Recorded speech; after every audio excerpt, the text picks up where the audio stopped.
Hi guys, it's Grace with Grace Gets Gastric. Today is Tuesday, March 5th, 2019, and I am here today with my 1 year, 9 week or 61 week post-op VSG update.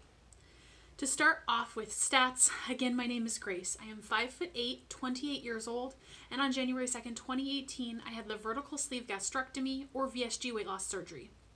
My highest weight ever recorded was 354 pounds in May of 2017, and I was required by my insurance to do a 6-month medically supervised weight loss diet, and over the course of that 6 months, I did lose 35 pounds, so my starting weight day of surgery was 319 pounds. Last week, I came at you with a weight of 197.7, and this morning I weighed in at 195.9. So, that is a weekly loss of 1.8 pounds, a loss since surgery of 123.1 pounds, and a loss since my highest weight of 158.1 pounds. Obviously really pleased with that. 1.8, not bad. 195.9 is the lowest that I have come at you guys with. I actually saw lower than that. I saw in the 194s earlier this past week, but I'm not mad about a bit of fluctuation, and those came after some pretty low calorie days, so they might have been a slightly artificial low, like maybe some food weight, which, speaking of the low calorie days, if you saw my most recent Trader Joe's haul, you might know that I have started a sort of Whole Foods clean eating type deal. So after my last week video where I talked about the sugar problems, I decided to give this new kind of eating plan a go. I've talked about this before. I've been kind of playing with the idea of trying like a Whole30 kind of thing, or maybe even trying to do keto full on at some point. The main reason I decided not to do keto as opposed to like more Whole Foods is because I think my real issue and the reason why I wanted to do this kind of reset type of plan is to really step away from overly processed foods and sugars. Not because I think that those don't have a place long-term in my life, because realistically I do think that they do.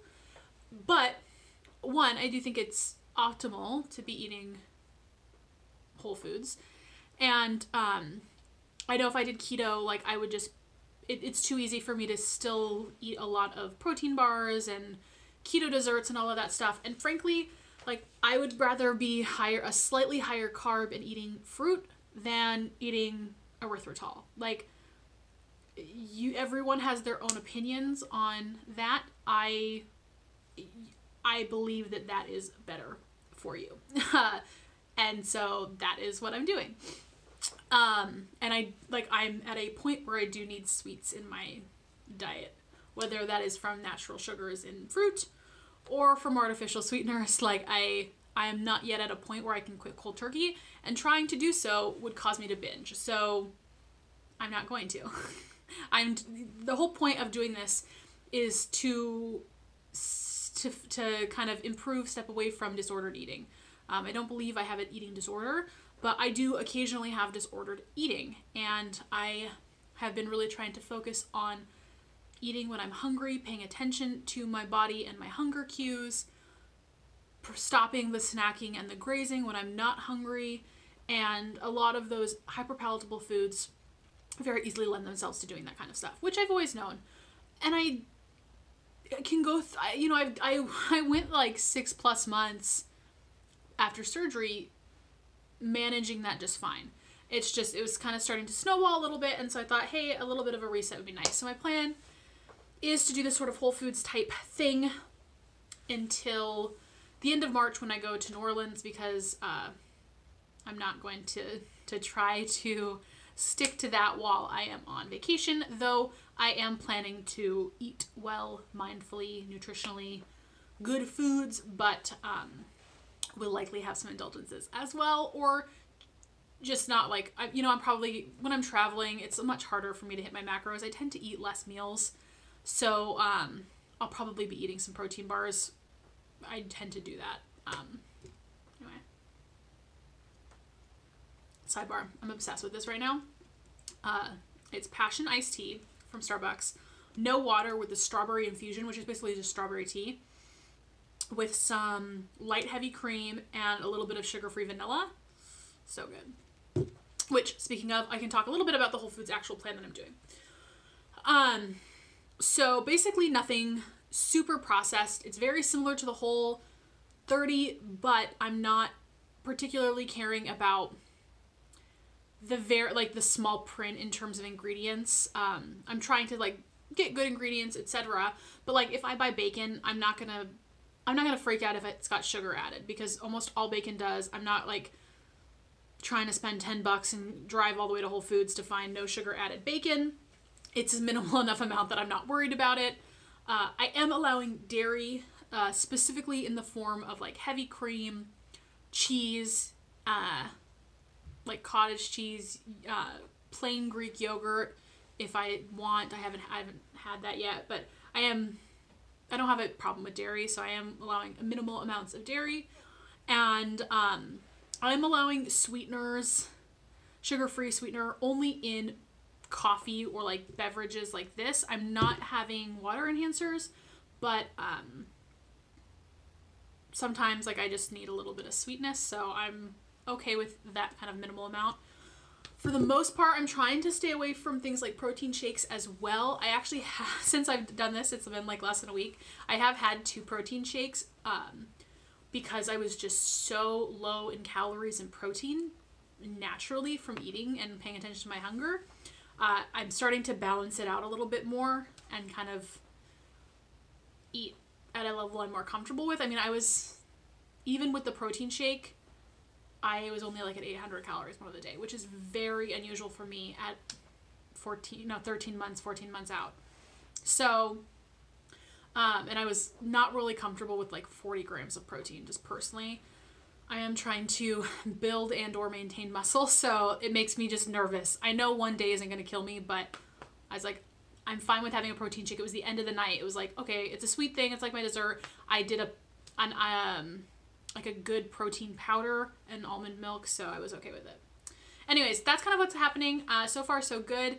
It has been surprisingly okay. Cravings have not been too bad. This is my second day at work. I've actually had 4 work days since I started this. Work is like the worst for me in terms of trigger foods, just because A, I'm bored, and boredom is a big eating trigger for me, and 2, there's just shit everywhere. Just like lots of sugary foods, cookies, all that kind of stuff everywhere throughout my big office. And there's lots of Girl Scout cookies right now, which is also rough because I love me a Girl Scout cookie, but I haven't struggled too much, which is nice. What else? I have scheduled a DEXA scan for Saturday. So I did a Groupon for a DEXA scan. I've been wanting to do one for a while. I wish I had done one before surgery. My surgeon's office has the, is it electromagnetic pulse type one? And it's like a fancier, nicer version. I can't remember what it's called. It's like the Seca, I think. It's a very nice one, and I have all of those throughout my thing. And then I have my scale, my Fitbit Aria 2, which does, again, same, like a less sophisticated version of that, like pulse that tells me my fat mass. And most of those are good benchmarks, but I've heard, DEXA is like one of the most accurate ones. I'd love to just get that reading, and I'm at a point where fat loss or scale loss is slowing down, but I am trying to like ramp up the exercise. So we'll see how that goes. I'm in a little bit of a struggle moment with exercise right now, not in terms of motivation to do it, and like I'm going quite frequently. I'm still doing twice, my Tuesday, Thursday, which is running and weights. I'm doing yoga on Wednesday, Friday, Sunday, and I'm doing body pump on Saturdays. So I'm at the gym 6 days a week. Yoga is kind of like an active rest day. But I'm at this point where I feel like the cardio and the running, like I've always kind of wanted to be a runner. I don't love it though. I don't really enjoy it very much. And I do think it's good. Like I want to work on my cardiovascular health, just generally speaking, but it like takes time, and I have minimal time at the gym just because I go before work. So, you know, I have to shower and get to work. And, I feel like, you know, it's hard to balance the strength training and the running, the cardio, and I'm not, like, I just don't feel like I'm getting enough or as much as I want to be getting out of my strength training, and I think it's because I'm just not doing as much of it as I would like, because I'm only doing like 20-30 minutes, like 3 times a week. Well, twice a week, and then once a week I'm doing like an hour body pump, but I don't know. I'm mulling it all over. But yeah, that's something on my mind. What else? I've been doing a lot of yoga, which has been good. I have very bad flexibility. So it has been nice to kind of work on that. And there's definitely some NSVs just within that of being able to do all these poses and like really realize like the ways that my body can move that it just couldn't before. One that really hit me on Sunday is we were doing the one you're on the back, and it's like the bicycle with your legs, and then you're putting your elbow to each alternating knee. And I realized as I was doing that like my knee and my elbow were actually touching. Like I was able to lean forward far enough and bring my knee close enough to my stomach that like they were touching. And like that never happened before. Like with my stomach, it just wasn't physically possible. So that was just, it was kind of cool to see, and just, it's good, enjoyable. I'm liking it. The other thing is I am a twice a year Catholic, but one thing I do tend to observe is Lent. I've done that ever since I was a kid. I just like the, kind of what it stands for, and I like the personal challenge and growth that comes from giving up something that is, that, you know, like something that is difficult, that is a challenge for you, but that is ultimately beneficial to give up. So this last year I gave up weighing every day because it was kind of a test to see how I felt about the scale. Ultimately, I decided after Lent that weighing every day for me is the right choice. It is the best for my mental health. And I don't let the number on the scale dictate my mood, which you'll note if you've been watching my videos every other week. It seems like I'm coming at you with a gain. I'm okay with it. Like, you know, I'm not to the point where like, it doesn't matter. Like, I'm not loving it, but like, I'm not like, my mood is destroyed. Anyways, this year I'm giving up online shopping. I'm trying to kind of rein in my spending a little bit. It's not gotten out of control, but I'm trying to save for plastics. I've got my trip to New Orleans, my trip to Pittsburgh, my trip to Machu Picchu, all coming up this year as well. And so I've just got some big expenses coming up, and I'm on track with my saving. I put money away every pay period into savings accounts. So I'm on track for all of that savings wise, but I also just know that I've just been a little bit more lax about letting myself buy stuff in the sense of like, I haven't really been stopping myself from buying things. So I've honestly, February was a huge spending month for me, and part of that was doing some clothes shopping, doing some makeup shopping, kind of like replenishing things, doing some not renovating, but like remodeling, redecorating, I guess, of my room. But like a lot of those big expenses are done and over with, and I feel good and prepared for my no online shopping for Lent. And then I'm not doing like a no spend just because, one, I don't have the build up to do that food wise. Like we have a very small freezer and fridge, so it's not like I could actually eat on a no spend. And again, I've got my New Orleans trip in the middle of Lent, so I am going to be spending there. But frankly, I go out to eat maybe twice a month. I'm not really concerned about that, but I am going to be mindful of my spending not online as well, and particularly for like shopping for things, not food. I'm going to be pretty strict about when I allow myself to buy things. You know, like, do I really need it kind of thing. But yeah, I think those are kind of some of the big things that have been happening this past week. It's been really sunny here, which I think has definitely helped my mood just in general. I feel really great, and I think the fact that the sun is out has played a big part. I think I'm feeling good and in control of my eating in a way that I wasn't feeling when I came at you guys last week. I'm feeling like I can kind of do this and I can say no. So that has been really nice as well, and a good uplifting thing. And yeah, things are just good. So I hope you guys are all doing well. Thank you guys so much for being here, so much for watching. I so appreciate all of you.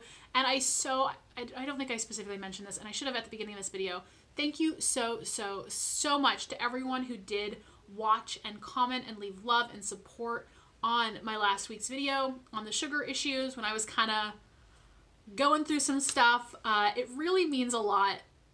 You know, the support and love that this community has for everyone in it. And I know that whenever I'm stumbling, I have all of you guys who have my back, who know what I'm going through, who are willing to kind of talk me off the ledge, and it really just means so much. So thank you to everyone who took time.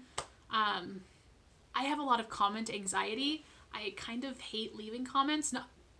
Not because, like, I mean, I love leaving comments because I want to leave love for all of you guys, all the people who make videos that I watch, but it gives me kind of an anxiety to leave them. I always feel like I'm not leaving a good enough comment. I'm not commenting on every single thing in the video, so it's like, are they going to be upset that I missed something? I just get very particular. So I really appreciate everyone who takes the time to leave comments on my videos, because I know that it's not always so easy. So anyways, I've flowered on long enough. I hope you guys are doing well. I hope March is going great for you so far, and I will talk to you all very soon. Bye.